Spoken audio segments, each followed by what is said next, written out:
everyone, welcome back to Decoding Dragons, where we break down all things House the Dragon. We're your hosts, as always, Liza and Michelle, and we're spilling the royal tea and breaking down the fire for every episode. Yeah, so today we're going to be talking about what happened in House of the Dragon, Season 1, Episode 7, named Driftmark.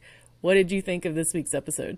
There were some parts that I really enjoyed. So, for one, I really enjoyed that we got to see Vhagar again, as always. But, as much as I don't like Aemond, everybody knows I'm not Team Green because of Aemond for several reasons that have not happened on screen yet. But, I really enjoyed that moment for him. Like, he got to ride Vhagar and we got to see basically an entire flight sequence. And I enjoyed that moment where he and Vhagar basically agreed that Vhagar would let him ride her. So, it's actually very interesting because the command they give basically, to let the dragon know to listen to them is very similar to what we saw with Arya in Bravos, which is the Valo Morghulis and Valo Daharis. So, cause you can kind of hear them say a word very similar to, if not the same as, Dohaeris. So when they're speaking to the dragon, which I think may as well translate to, please listen to me and don't burn me alive. So, right. I thought that was really nice. Yeah, because Vhagar was about to scorch him. She was close. So, but it was nice, seeing her basically agree to let him be her new rider. And then we actually got to see a new dragon, which is Aegon II's dragon, Sunfire. So in the big shot where they are panning up to Driftmark, and you kind of see everyone gathered there. You can see a golden, sort of shimmery looking dragon up, I think, on the right side. And that would be Sunfire. And Sunfire is supposed to be one of the most beautiful dragons that House Targaryen ever had. So, I think they definitely did that justice. And I'm looking forward to getting some more close-ups. But for like an intro shot, I was like, oh, hey, that's Sunfire. So that was really cool. What did you think of the episode? Yeah, well, so it was really neat to see 5 dragons in that shot. I will open by saying I actually did not like this episode. The saving grace of it for me was watching after the episode where they said that this was the first episode that they filmed, because a lot of it to me was kind of disconnected. The characters weren't jiving. And as a funeral scene, I can kind of see that, but to me, it did not fit the flow of the rest of the season. The whole series was going on a really good pace, and this one just kind of felt disconnected and jumbled, and I wasn't a big fan of it. I did really enjoy seeing 5 dragons together. That was super freaking cool. The Driftmark in itself was absolutely stunning. It's beautiful all around, inside, outside, everything. The Vhagar scene with Aemond riding Vhagar was really cool because the music was a callback to Daenerys and the Game of Thrones score. So there was a lot of callbacks to that, which was pretty neat. I know there was a lot that happened with the story, and I know there was lines being drawn, but it was not a good episode to me.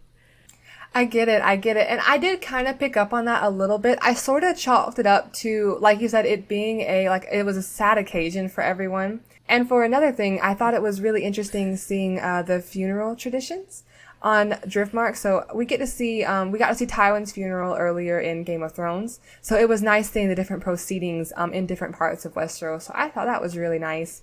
But I sort of chalked up the slightly disconnect in behavior as something, because of the sad occasion. It does make sense, though, if that was the first episode they filmed. I also chalked it up to Daemon just being Daemon, because Matt Smith is playing him. Matt Smith is playing him with this expressionless face, which is really interesting because you never know what he's thinking. And it did work out pretty well in this one because you're just like, what is going on? Yeah, and even, I don't know, just I know people can grieve in their own way, and even the kids kind of seemed a little disconnected from everybody. One thing I did really like from the funeral scene was Rhaenys and Rhaenyra's very, very brief scene together, where it was kind of like, ooh, why is Rhaenys kind of giving her the cold shoulder? But I don't think it's necessarily the cold shoulder. I think it was more of I understand what you're doing. I'm not going to say I like it, but I'm okay with it, ? question mark. Yeah, and then you have that scene where she's talking to Corlys about giving the succession of Driftmark to Rhaena and Baela. And so that might have been a little bit where that tension was stemming from as well. And which is actually sort of what's going on in our next episode. So when we get to our Dragon Dream section, the Driftmark succession will come up again. But before we really dive into it, we got a really interesting piece of information in the news on the internet. So, and there is a possibility, disclaimer, there's a possibility that we are actually going to see Aegon's Conquest on screen. So, for a while now, the idea has been circulating that House the Dragon is going to be an anthology about House Targaryen and not just the Dance the Dragons. But, there was a recent interview where, I believe one of the showrunners or someone close to the show mentioned that they are thinking about doing Aegon's Conquest. So while it is still up in the air, nothing is confirmed, and it's not officially being worked on yet, it just made it that much more possible that we'll get to see Aegon and Visenya and Rhaenys, like these legendary figures, and Balerion and Vhagar in her prime, and Meraxes on screen, which I think is going to be absolutely phenomenal because we have heard so much about these characters. It would be very, very nice to see them on screen in action. And the Aegon and Visenya and Rhaenys get into some stuff while they're in Westeros, so it'd be very interesting. Yeah, one thing that was going to be really cool about that, and something that I've been learning about dragons now in this universe, is Vhagar is so big here because in the series, because they grow until they die, essentially. So they just get bigger and bigger and bigger. So she's huge right now.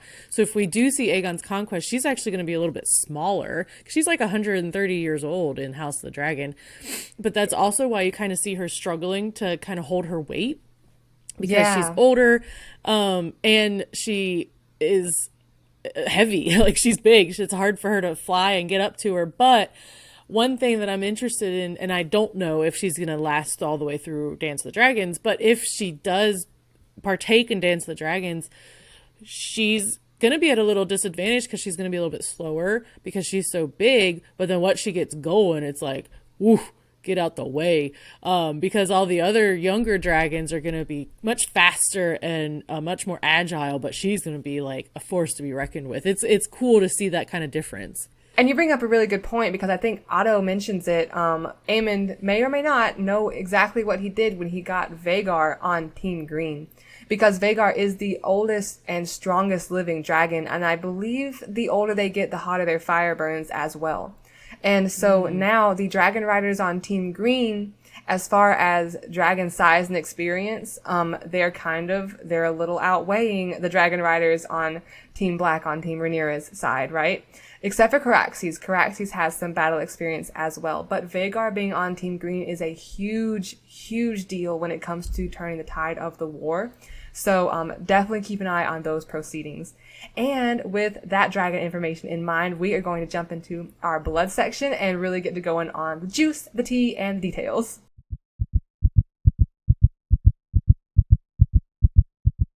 So, speaking of Vhagar being on Team Green and Aemond actually claiming his dragon, I have to make sure I say Aemond and not Aemon, because they're two separate people, and like Aemond came before this timeline, right? So I'm just like Aemond, right? Right. So speaking of all of that, what did you think about Aemond's first actual flight with Vhagar?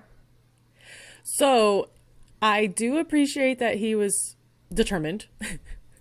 Because everybody's been making fun of him that he doesn't have a dragon. So he's like, watch me, I'm going to go get a dragon.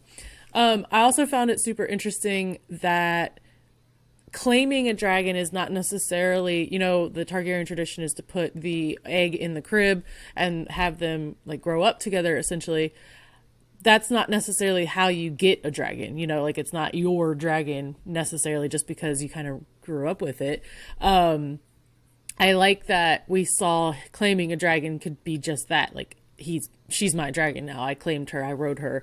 And you could see, like you mentioned earlier, Aemond and Vhagar kind of making that realization, like, all right, I guess you're my rider now. I do like the big scene, and it was more of a fan service scene to me because we've been waiting so long to see Vhagar on screen. We've heard so much about her. We very much was a fan service flight. This is Vhagar, this is her wingspan, this is how big she is. I had the issue that a lot of people had in season 8 of Game of Thrones with the long night of like, couldn't you raise the brightness just a little bit? Like, let me see it a little bit more. Oh yeah, I agree. I was there. There were moments where the shadows were like really strong, on Yeah. Aemon's face. And I was like, I really want to see it, but I think it was still much brighter than season 8 was because I didn't have to change the settings on my TV to be able to see it. So I thought that it was like a more natural looking darkness instead of where you could still see what was going on screen and not just like can't see anything. But yeah, it was a lot of fan service. I love that shot of Vhagar going flying next to the moon because it really gave like Valyrian vibes because Valyrian was supposed to be so large that entire towns were in his shadow. And so a friend of mine who was watching the show with me was like, "That's a wallpaper right there." I was like, "You damn right, that's a wallpaper." Yeah, that was a beautiful shot of her flying under the moon with the shadow and everything. Oh my gosh, it was so pretty. And I do want to say, like last episode, we were mentioning when Laena was riding Vhagar, we thought they were like old dragon hares or something that was like flying next to her. So apparently, instead of like old dragon hares, Laena had created the netting to help her mount Vhagar, and that's what Aemond was using. But apparently, that's what was flying around with Laena. So we were wrong on that. It was just rope and netting that Laena was using to help mount Vhagar because she was so big. But I really appreciated that Vhagar was being kind of an asshole because she was kind of like, I was sleeping and I was sleeping good and now you're trying to get on me and make me ride. And so she like went straight up and almost flew him off, and then she was going straight down, and then she just became like kind of an asshole for a minute, and then she was like, okay, fine. Oh, right. I thought that was fantastic because it was like she was testing him and the shake she did, trying to, I guess, kind of seeing if he's really here to stay on or not, Yes. is a tiny little itty bitty Easter egg for what they may possibly have on screen in future seasons. So, I won't give away any more information because I'm trying to be careful with my season 2 and 3 spoilers, but, the dragon shake, as I like to call it, is definitely something to keep an eye out for. And in this episode, we also saw the knives come out and the lines being drawn. We saw the scene where Alicent and Rhaenyra are, at each other's throat, basically, and Rhaenyra catches the knife while Alicent's on her way to, basically do an eye for an eye. So leading up to that, what had happened was Rhaenyra's children and Daemon's children catch Aemond on his way back from, flying Vhagar for the first time. And what happens is, I believe Aemond basically calls them bastards, and obviously they're going to react accordingly for the insult. And Luke and Jace and Baela and Rhaena all sort of jump Aemond, and but Aemond is a good fighter, so he holds his own a little bit, but it's a numbers game, so he kind of gets his ass handed to him. And then I think Luke takes the dagger and takes out Aemond's eye. So they go to talk to King Viserys, and he's like, "You need to tell me exactly where you heard this from." And Aegon II's like, "Everyone knows. We don't have to hear it from anywhere. It's very, very plain." And I do have a few questions for you about that. But first, I wanted to bring up a fun lore note. In the books, Rhaenys Targaryen actually has dark hair because she has Baratheon genes. So that's why in the books, there is a slight possibility, even though everyone knows it's not true, there was more of a possibility that Rhaenyra's sons could have been trueborn sons, because their hair may have been a throwback gene to the Baratheon lineage. So in the show, it's very clear that's not the case because Rhaenys has silver hair in the show. And also, books and show, everyone knows that Rhaenyra's sons are not Laenor's. So it is just kind of a fun note and a slight change the show made. So when they're talking about how obvious it is that Luke and Jace and Joff in the future are, not trueborn sons, it was a little more complicated in the books than it is in the show. So fun fact there. But what did you think about the Rhaenyra and Alicent confrontation, and who do you think has the strongest claim to the throne? That's a really neat little tidbit there about Rhaenys' hair. Is supposed to be dark, so that would kind of muddy the waters up a little bit. Logically and technically, if we're looking at who has the strongest claim to the throne, it would be Alicent's children, unfortunately, even though they're little twats. But so technically, yes, I can understand why Alicent is kind of hell bent on making it known that Rhaenyra's children are not Laenor's. Because technically they would be bastards, and that is frowned upon in this universe. But the Rhaenyra and Alicent confrontation, because I wasn't a big fan of the episode, I feel like it was a little forced. I understand that Alicent is at her wit's end with all of it. And yes, I mean, her son did get maimed, technically, but it was not your son's jumped my son at all. Gosh, I don't know. It just felt a little forced. I didn't feel like there was enough screen time between the Alicent and Rhaenyra petty to reach that level of a confrontation. It did escalate really fast. It reminded me of Cersei in the episode where where she's talking to Robert Baratheon and asks him to kill Lady because, even though I think Nymeria, Arya's direwolf, bit Joffrey, I think Cersei had them kill Lady instead. So that's kind of what it reminded me of. And I know that Alicent and Cersei are not the same, but as far as like thematic tone and, in-universe references, that's sort of what it reminded me of. So, and you can kind of see, like you said, that Alicent is at her wit's end. Viserys is being willfully blind. And literally everyone knows that, Jace and Luke, I don't know where little, Joffrey was in this episode. He's probably still a toddler. So, I think, she was just desperate. And I love that moment where they really held on the dagger because I think it was a reminder to Rhaenyra, like, you're carrying more than your own pride. You're carrying, like, your family legacy and this prophecy that is supposed to be fulfilled through the Targaryen line. And Dany is actually, obviously, sort of directly descended from Rhaenyra and Daemon. So, spoiler. But, Right. so I thought that was fantastic how they held on the dagger and it was just kind of like a way to cement what Rhaenyra had decided to do. So, I also think that that was a good reminder to Rhaenyra that, like you're saying, it's a much bigger scenario. Like Alicent wasn't aware of what's on the dagger, and it's just a bigger picture at that moment than Alicent even realizes. and I agree. I thought it was really interesting. That's one of the reasons that I'm so excited for Aegon's Conquest if we do get it, because we have that confirmation that the Song of Ice and Fire prophecy has come down through Aegon's line. And while if Aegon II was named heir, Viserys may have told him, I think that having that prophecy on her shoulders just solidify what Rhaenyra believed was her right to do. So with that in mind and the big prophecy in mind, we will absolutely let you guys sound off in the comments about who you think has the stronger claim to the throne, because based on the laws of the time, it is Aegon II.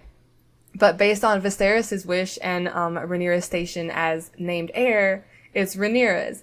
And also, I honestly think that Rhaenyra has cooler people on her team, in my opinion. Like, she's got Corlys on her team, she's got Daemon on her team, she's got Rhaenys on her team. So, I just think that Rhaenyra has, like, if we're going team to team here, I think Rhaenyra's got the cool people, right? So, but we are going to jump into some more lore behind the story, and we're going to jump into our fire section and really get into the much more nuanced details. Okay, so we have gotten into the funeral a little bit and how it was the first scene that they had shot, or at least the first episode that they had shot. But it was super awkward on screen. Like it just didn't it didn't really portray very well onto the screen. So I wanted to see if there was much lore on the funeral in the book. Were there Easter eggs that were laid out? Because it seemed more like a fan service scene to the book of all of these secret things and unspoken things are happening, and it just didn't portray well. So is there much lore behind the funeral scene in the book than there was on screen? There is a little bit. So there's not a lot of detail around the funeral, but there is some. So I'll do my best to give you all that I remember. I do remember that it was one of the times that many dragons were gathered in one place, and we see some of that with Sunfire. I'm sure Syrax and Caraxes were around, and Vhagar. So, and I think Helena's dragon Dreamfire would have been there too. Mm-hmm. Helena would have ridden Dreamfire there. So, that was a big deal because you got to see the opening shot of the castle at Driftmark with the dragons there. So that was some nice, like a world building shot in my opinion.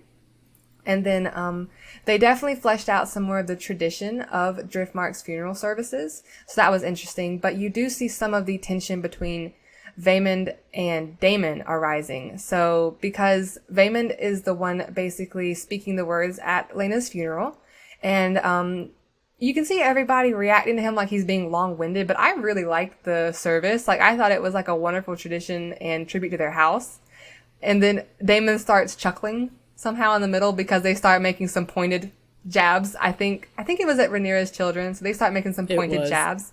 But sort of in our Dragon Dream section, we're going to get into a little more of the drama and dissent between Aemond and Daemon. So that's one thing to keep an eye on. Oh, and that makes sense that there's a little bit of strife between Aemond and Daemon, because if you remember at the War of the Stepstones, when Aemond was originally like, it's Daemon's fault that we're not winning. So there's probably some background, some history there of like not liking each other. Oh yeah, no, they have some strife. And I think we're going to see some of that for sure in the next episode. Because when I saw the next episode preview, I had to kind of do some research, because it looks like one of those interim episodes where they have a major plot point, but some of it is kind of built up around that one plot point. So we will absolutely get into that. But a little bit more of the lore behind the funeral is that you get to see, I think it's Jace and Baela holding hands for a little bit in comfort. So for a little while, Jace and Baela are actually betrothed. Because, Targaryens, you know, once Rhaenyra and Daemon kind of get married, they continue the tradition of their house and, you know, plan to intermarry their children. So you kind of see a little bit of that with, Jace and Baela holding hands. And then, let's see, what else would there have been? I think the most of everything that was built up, it was just, some character choices, really. And speaking to that, though, I found it really interesting that apparently Aegon and Helena are betrothed now, even when Alicent's like, absolutely the fuck not, my kids are not going to do the Targaryen tradition, and your kids are not going to marry my kids, but now let's betroth my two kids. Yeah. So, Aegon and Helena are betrothed. They do get married, and since we're in the fire section, they do have children.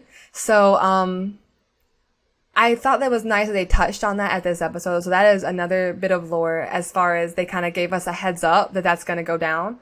So they do bring that up. And I don't think Aemond ever, I don't know. Aemond's romantic life is of interest in later seasons. But I think we'll get to that part when we get to it. His romantic life is, it's a plot point. We're gonna leave that there and keep moving. But that's about all the main lore I can think of that wouldn't have been something that would have been made up to kind of fill in the interim. And then obviously you kind of see Rhaenyra and Daemon get together, and then they make their plans for Laenor later on. So that is in the book, but they handled it differently in the show. And I like how they did it in the show. That's a beautiful segue, because my next question for you was going to be about Laenor. So we are in the fire section, so big spoilers if you haven't seen the episode. Laenor does apparently fake his death at the end of the episode. So you see what you were just mentioning, Rhaenyra and Daemon were planning this plot, apparently, with Carl, with Laenor's boyfriend. But they make a big scene out of it, and they make it seem like they're fighting and they're going to kill each other in the throne room of Corlys's throne room. But then at the end of the episode, Laenor has shaved his head. He is running away with Carl. So in a way, do you feel like, well, first of all, is that the way it happened in the book? And then the second part of the question is going to be, do you feel like that was his way of helping Rhaenyra out, getting what she wants essentially in her life? Those are all really good questions. So, to answer the first one, it happened differently in the book. So, Carl and Laenor get in a fight in, I think it's in Spicetown, and I believe Corlys goes to collect Laenor's body. So it's a very slim chance that, it was a faked death in the books. I think he actually dies in the books, but I really like how they did it in the show. Like, for one, in the books, everyone kind of thinks that Daemon paid Carl off to do it and then disposed of Carl afterwards. There'd be no witnesses in the book. That's at least the theory that I have. But in the show, Daemon, basically gives them both an opportunity to go across the narrow sea and make a life for themselves away from all the drama and problems at court. So, and then, there's only a witness to make sure everyone thinks Laenor died. And then he and Carl can, escape. They go out kind of the way, Gendry and Sir Davos did with the boat. That's kind of what it reminded me of. Yeah. So I liked how they handled it. I don't think we're going to see Laenor again because he doesn't really have sway over the events of the future in the story. So I don't think we're going to see him again, but it's nice knowing that he got to go somewhere and be happy. And Rhaenyra mentions that she does love Laenor. They spent a lot of time together. He's been a good father to her children. He, hasn't always been there, but when he has been there, he's done his best to do the right thing and do his duty. And I think that she wanted what was best for him. And I think this gives Daemon a bit of a redeeming quality because so far he's been very morally gray, sort of villainy, but not quite. So I think this gives him a bit of a redeeming aspect. And I think that was kind of nice how they handled that as well. I'm happy that Laenor gets to go and live his best life. So in the book then, if Laenor actually does die, does Seasmoke have a future storyline or future plot point, or does have a future writer? So I guess Laenor is just leaving Seasmoke behind. I think he's gonna have to, because yes, Seasmoke does have a future writer, I believe. So that's actually a really good point. Seasmoke is probably gonna have to be left behind, and also he kind of couldn't take a dragon with him if he wanted to maintain cover. Because, he shaved his hair to help keep his cover. So if you have a big old dragon flying around, you've got a Targaryen somewhere. Yeah. He's going to have to maintain the shaved head. Yeah. So I think, because I believe Seasmoke does have another rider in the future. So poor little Seasmoke is going to have to be left behind. So, to have, their next rider. So Seasmoke is this season's, ghost. In the future, Seasmoke's next rider's name is Aemond Valerian. And so Adam is one of the dragon seeds that are going to happen later on. And that would be like a lot to explain in this episode, but we will get into it when the dragon seeds come on screen. They are basically people with Valyrian descent, like Targaryen, or, in this case, Valerian descent, who are capable of riding dragons because they need more dragon riders on Rhaenyra's team, right?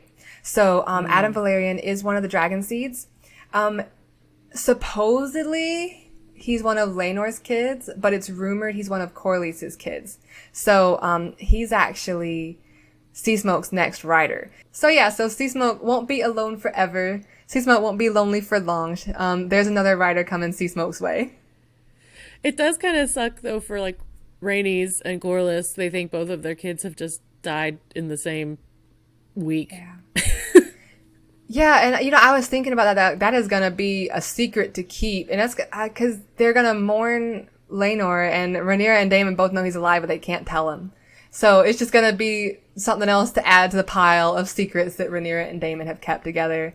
But so we are actually gonna go ahead and jump into the dragon dreams. So Michelle and I are both super busy these next few weeks, so these episodes may be a little on the shorter side, but do not worry. We are going to make sure we get into everything that's important per episode. So we have our next episode predictions, and we're ready to jump into it.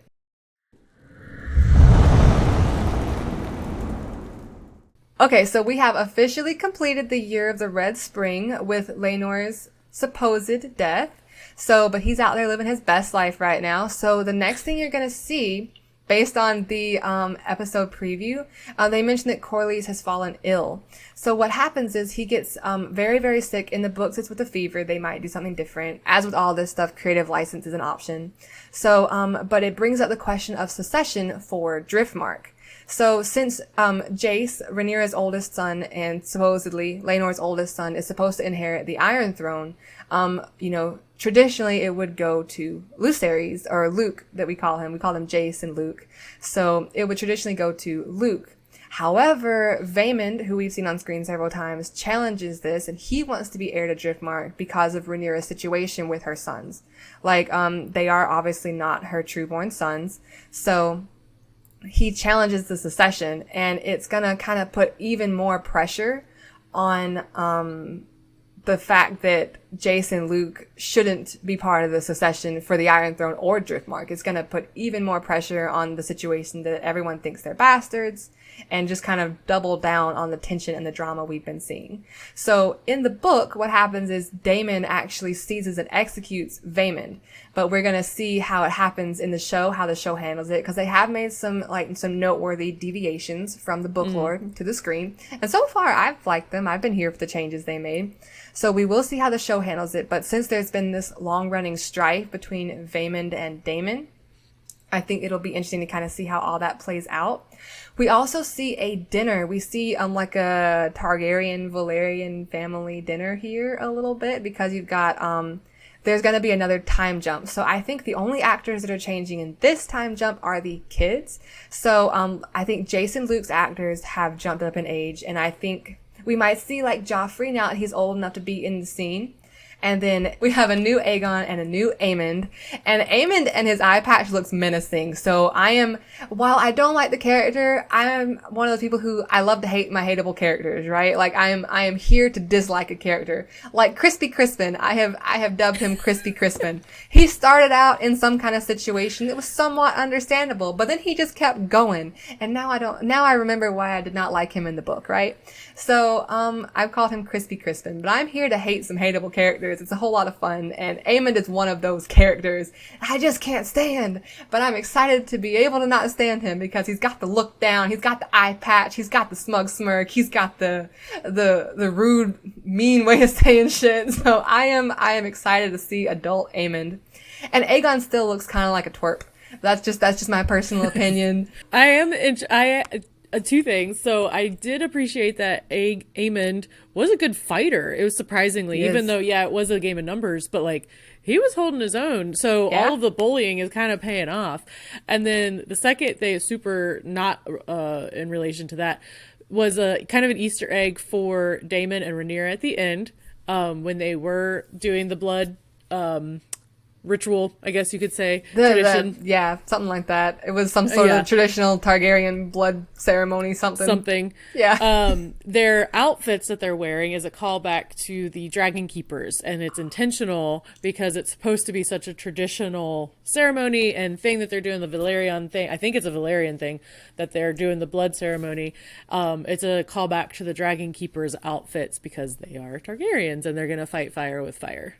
That is so cool. And I love the theme of blood in this episode. I thought that was really nicely done. So, it's sort of one of the traditions of House Targaryen, because they mention that it's kind of in the way that, Aegon got married to Visenya and Rhaenys. So I think that was a really, really nice callback, because it looked like it was on Dragonstone, etc. And, I'm also very excited to see that family dinner, because I think that might be the dinner where, it's either Aegon or Aemond makes a toast about about Luke and Jace being strong boys, and he weaves it into the toast, but it definitely sets tensions like boom. So you see someone getting slammed into the table in the episode preview. So I bet a couple Westerosi coins that's what happens in the next episode. And as we're in the Dragon Dream section, nobody has to worry about Corlys. He does recover and he does get better, because he and Rhaenys should be at the council table for Rhaenyra when we see that big council at Dragonstone at the war table. So you don't have to be afraid for Corlys. We're just here to watch the drama unfold. He's full. I feel like he's full of drama too. Between him and I like that him and Rhaenys have really good discussion, but I also feel like Rhaenys is kind of taking a turn because she just lost both of her kids. And I feel like, I don't know what the book does with that, but I just think that there's some strife between her and Corlys moving forward. Yeah, and I think that they were definitely a marriage for love, for sure. So I think they're going to kind of figure it out, but they are just under so much stress and pressure right now. And unfortunately, Corlys was in a bad situation, because he kind of can't name Baela and Rhaena heirs to Driftmark, because that would just like solidify their family's belief that Jace and Luke aren't trueborn. So he kind of couldn't do what she wanted him to do. It would have been nice, a good way to honor Laena's legacy, but as far as the political landscape at the time, he wouldn't have been able to do that and been okay. So, and, you know, maintained the safety of their house. So I think he made a wise decision with that. And I am interested to see, because Rhaenys has a really, really big moment. And it's just her, it just solidifies her character for me. She's so badass. But I think that that's a season 2 moment. So, I think by the time all is said and done, people are gonna love Rhaenys. And that kind of tops us out for this episode. But don't worry, we're going to be back every Tuesday on CouchSoup.com during season 1 to recap every episode of House the Dragon and spill the tea. Yeah, and so if you are a member, you get it on Tuesdays on CouchSoup.com, or you can get it on YouTube on Wednesdays and all the podcast platforms. But make sure you hit that like button. Hit us up in the comments to tell us what it was like seeing Vhagar on screen for her big fight that we got with Aemond this time. Let us know what lore you'd like us to dive into, because we definitely need more things to talk about, because we could just talk all day. And then we will see you next week with all the fire and soup.